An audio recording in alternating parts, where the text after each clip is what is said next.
திருச்சிற்றம்பலம். இறை அன்பர்கள் அனைவருக்கும் அன்பான பணிவான வணக்கங்கள்.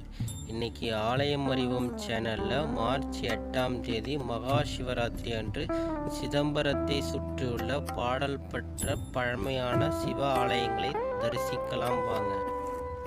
நாம் முதலில் பார்ப்பது சமயக்குறவர்கள் நால்வரால் பாடல் பெற்ற தரிசித்தால் முக்தி தரும் திருநாவுக்கரசர் வர்ணித்த குனித்த புருவமும் கொவ்வை செவ்வாயில் குமிழ்ச்சிரிப்பும் பனித்த சடையும் பவளம் போல் மேனியில் பால் வெந்நீரும் இனித்தமுடைய எடுத்த பொற்பாதமும் காணப்பெற்றால் மனித பிறவியும் வேண்டுவதே இந்த மாநிலத்தே.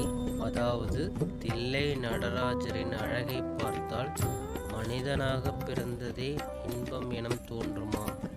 அப்படிப்பட்ட அழகு நிறைந்த ஸ்ரீ தில்லை நடராஜரையும் சிவகாம்பி அம்மாளையும் தரிசித்துவிட்டு நம்ம அங்கேருந்து புளிச்சமேடு சிவன் கோயிலுக்கு செல்வோம். இந்த கோயிலோட சிறப்பு பார்த்திங்கன்னா ஸ்ரீ மத்தியந்தினி மகரிஷி வழிபட்ட கோயில் என்பதால் இங்குள்ள எம்பெருமான் ஸ்ரீ மங்கள நாயகி சமேத ஸ்ரீ மத்தியங்கனீஸ்வரரா அருள் புரிகிறார். இந்த திருத்தலம் அம்மாப்பேட்டையில் உள்ள புளிச்சமேடு சக்தி நகரில் இருக்குது. அடுத்து நாம் பார்க்க வேண்டிய சிவன் கோயில் சிதம்பரம் வீரபத்திரர் கோயில் தெருவில் உள்ள ஸ்ரீ கல்யாணி கதம்பவன வாசனி சமேத ஸ்ரீ கல்யாண சுந்தர வீரபத்திரர் கோயில். இங்கு வீரபத்திரராக அவதரித்த சிவபெருமான் சாந்த நிலையில் அருள் புரிகிறார். அடுத்ததாக நாம் சிதம்பரத்தில் உள்ள இளமையாக்கினார் கோயிலுக்கு செல்வோம். வியாக்கிரபாதர் முனிவர் சிதம்பரம் வந்தபோது ஒரு குளத்துக்கரையில் குடிசை அமைத்து சிவலிங்கம் செய்து தவமிருந்து புலிக்கால் பெற்றதால் இறைவன் இங்கு ஸ்ரீ திரிபுர சுந்தரி சமேத திருபுலீஸ்வரர் என்னும் பெயரில் அருள் புரிகிறார். அடுத்ததாக நாம் சிதம்பரம் இபி ஆபீஸ் அருகில் இருக்கும் ஸ்ரீ சௌந்தரநாயகி சமேத அனதீஸ்வரர் திருக்கோவிலுக்கு செல்வோம். இந்த கோவில் பதஞ்சலி முனிவரால் வழிபாடு செய்த கோவில். இந்த கோவிலில் சிவபெருமான் ஆனந்த சொரூபனாக காட்சியளிக்கிறார். அடுத்ததாக நாம் செல்ல வேண்டியது சிங்காரத்தோப்பு சுகம் கேஸ் குடோன் அருகில் உள்ள பிரம்மபுரீஸ்வரர் திருக்கோவில். இங்குள்ள சிவபெருமானை தரிசித்துவிட்டு அடுத்ததாக மாணிக்கவாசகர் தேவாரம் பாட இறைவன் தேவாரம் எழுதிய இடம் ஸ்ரீ மாணிக்கவாசகர் பர்ணசாலை ஸ்ரீ ஆத்மநாத சுவாமி அருள் புரியும் திருத்தலம் இது. சிதம்பரம் தில்லைக்காளியம்மன் கோவில் அருகிலுள்ள வேங்கான் தெருவில் உள்ளது.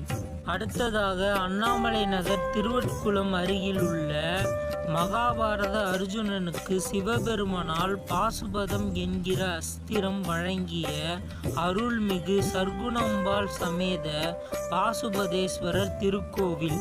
இவரை தரிசித்துவிட்டு அடுத்ததாக சிவபுரியில் உள்ள உச்சிநாதர் திருக்கோவில் சென்று திருஞான சம்பந்தர் தேவாரம் பெற்று அருணகிரிநாதர் வழிபெற்ற திருத்தலத்தில் உள்ள ஸ்ரீ கனகாம்பிகை சமேத உச்சிநாதர் அருளை பெற்றுவிட்டு அங்கிருந்து அருகில் உள்ள தேவார பாடல் பெற்ற ஸ்ரீ வேதநாயகி சமேத பால்வெண்ணெய் நாதரை வணங்கிவிட்டு கொள்ளிடம் அருகில் உள்ள ஆச்சால்புரம் திருஞான சம்பந்தர் திருமணம் நடந்த அருள்மிகு சிவலோக தியாகராஜ சுவாமி திருக்கோவில் சென்று ஸ்ரீ திருவெண்ணிற்றம்மை சமேத தியாகராஜரை தரிசித்துவிட்டு உங்கள் சிவராத்திரி யாத்திரையை முடித்து கொள்ளுங்கள். நாங்கள் குறிப்பிட்ட அனைத்து சிவத்தலங்களும் பழமை வாய்ந்த மற்றும் பாடல் பெற்ற சிவத்தலங்கள். இது போன்ற ஆலயம் பற்றிய தகவல்களை தெரிந்து கொள்ள ஆலயம் அறிவோம் சேனலை சப்ஸ்கிரைப் மற்றும் நோட்டிஃபிகேஷன் பெல்லை பதிவு செய்யவும். உங்களுக்கு தெரிந்த சிவபக்தர்கள் மற்றும் நண்பர்கள் உறவினர்கள் அனைவருக்கும் பகிர்ந்து மேலும் ஒரு அரிய ஆலய தகவலுடன் உங்களை சந்திக்கிறோம். நன்றி, வணக்கம்.